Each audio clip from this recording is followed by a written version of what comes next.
Hello. കഴിഞ്ഞ തവണ നമ്മൾ പനിയും ചുമയൊക്കെ ആയിരുന്നെങ്കിൽ ഇത്തവണ ചെറിയ ചെറിയ പരിക്കുകൾക്ക് നമുക്ക് വീട്ടിൽ നിന്ന് തന്നെ ചെയ്യാവുന്ന ഹോം റെമഡീസ് അതിനെ പറ്റിയിട്ടാണ് പറയുന്നത്. അതും അതിൻ്റെ ലോജിക്കും. എന്താണ് അതിലെ ലോജിക് എന്നുള്ളത് നമുക്ക് പോവാം. ചെറിയ പരിക്കുകൾ പറ്റുമ്പോൾ നമ്മളൊന്ന് വീണ് പോവുക അല്ലെങ്കിൽ ഒന്ന് ഇടിച്ചു പോയി എന്തെങ്കിലും വന്ന് തട്ടി, പക്ഷേ അത് സാരമല്ല. അപ്പോൾ അവിടെ യഥാർത്ഥത്തിൽ എന്താണ് സംഭവിക്കുന്നത്? സോഫ്റ്റ് ടിഷ്യൂ ഇഞ്ചുറി, അതാണ് നമുക്ക് അവിടെ സംഭവിക്കുന്നത്. സോഫ്റ്റ് ടിഷ്യൂ എന്ന് പറഞ്ഞാൽ എന്താ? നമുക്കറിയാം, നമ്മൾ പുറത്തൊരു തോലുണ്ട്. തോലിൻ്റെ തൊട്ട് താഴെ ചെറിയൊരു ലെയർ ഫാറ്റ് ഉണ്ടാവും, കൊഴുപ്പുണ്ടാവും. അതിൻ്റെയും താഴെ നമുക്ക് പേശികൾ ഉണ്ടാവും. ഈ പേശികളുടെയും കൊഴുപ്പിൻ്റെയും ഇടയിൽ കൂടിയാണ് നമ്മൾ ഭൂരിഭാഗവും നാഡീഞരമ്പുകൾ പോകുന്നത്. ഈ പേശികളുടെയും ഉൾഭാഗത്താണ് നമ്മുടെ എല്ലുണ്ടാവുക. ഇത് പല സ്ഥലത്ത് ഇതിൻ്റെ അളവും കാര്യവും വ്യത്യാസം ഉണ്ടാവും. പിന്നെ അപ്പോൾ ഇങ്ങനെ ഒരു ചെറിയൊരു പരിക്ക് പറ്റുമ്പോൾ ഈ സോഫ്റ്റ് ടിഷ്യൂ ഇഞ്ചുറി എന്ന് പറയുമ്പോൾ എന്താണത് എന്ന് നമുക്ക് നോക്കാം. അപ്പം എന്ത് തന്നെ ആയാലും തോല് മുറിയുന്നില്ല, പക്ഷേ ഉള്ളിൽ അതിൻ്റെ ആഘാതമുണ്ട്. ഉള്ളിലെന്ന് പറയുമ്പോൾ ഭൂരിഭാഗവും നമുക്കതിൽ അറിയാം, നമ്മളുടെ പേശികളായിരിക്കും. ആ പേശികൾക്ക്, മസിൽസിന് ചെറിയ ഡാമേജ് വരും.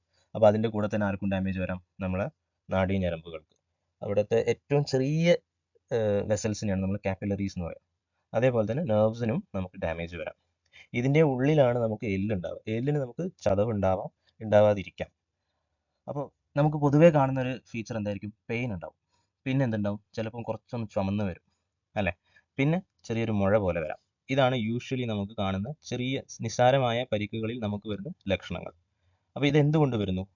ഈ നീര് എന്തുകൊണ്ട് വരുന്നു? ഇപ്പോൾ ഇവിടത്തെയൊക്കെ ഡാമേജ് വരുമ്പോൾ, കാപ്പിലറീസ് ആയാലും അവിടുത്തെ പേശികൾക്കായാലും ഡാമേജ് ആകുമ്പോൾ ഇതിൻ്റെ ഇടയിൽ കൂടെ വരുന്ന ചെറിയ ഫ്ലൂയിഡ് ഉണ്ടാവും. ആ ഫ്ലൂയിഡ് എല്ലാം ഈ പറഞ്ഞ ഡാമേജ് സ്ഥലത്ത് ലീക്ക് ആയിക്കൊണ്ടിരിക്കും. അങ്ങനെ ലീക്കായി ഒരു ചെറിയൊരു കുമിള പോലെ വരും. അതാണ് നമ്മൾ പുറത്ത് കാണുന്ന നീര്. പിന്നെ വേദനയോ?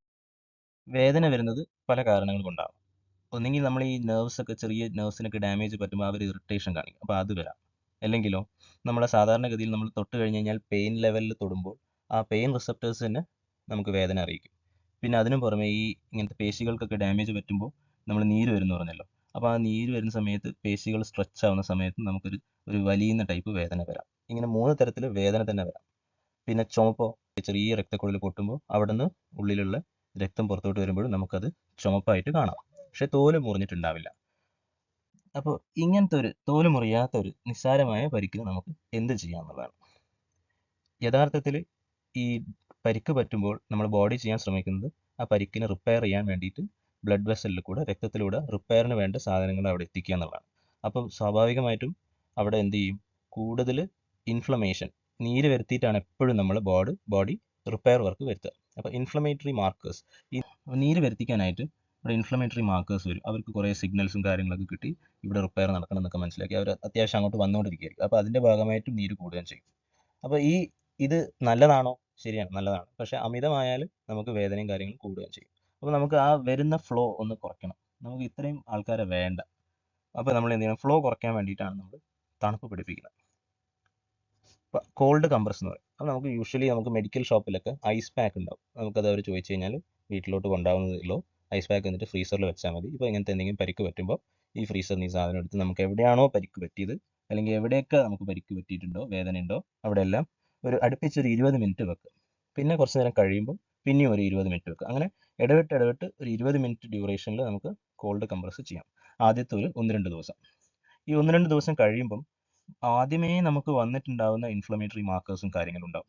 ഈ വന്ന ആൾക്കാരെയൊക്കെ നമുക്കൊന്ന് കഴുകി കളയണം. അപ്പോൾ എന്ത് ചെയ്യണം? കൂടുതൽ ബ്ലഡ് ഫ്ലോ വരുത്തണം.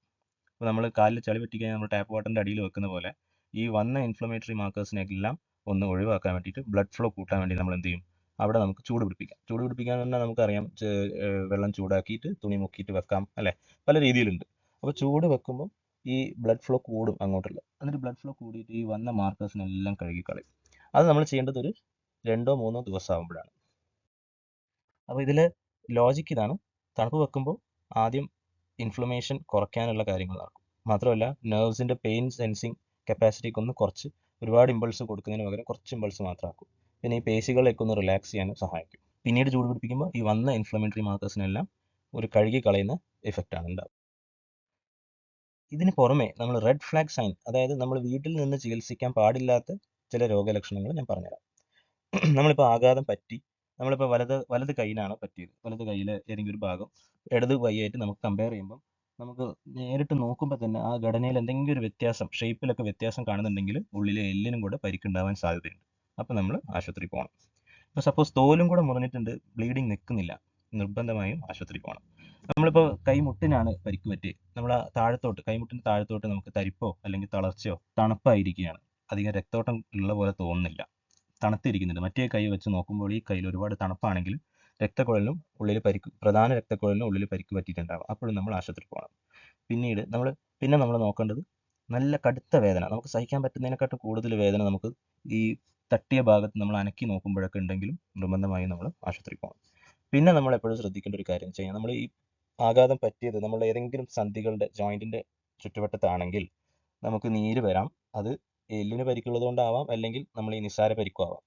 നമുക്ക് ഉറപ്പിക്കാൻ പറ്റില്ല. അതുകൊണ്ട് നമ്മൾ സന്ധികളെ സംബന്ധിച്ച് നമ്മൾ റിസ്ക് എടുക്കരുത്. ചെറിയ പൊട്ടലുണ്ടെങ്കിൽ പോലും നമുക്ക് അത് കറക്റ്റ് ചെയ്യേണ്ടത് വരും. അപ്പോഴും നമ്മൾ ആശുപത്രി പോകേണ്ടി വരും. Okay, thank you.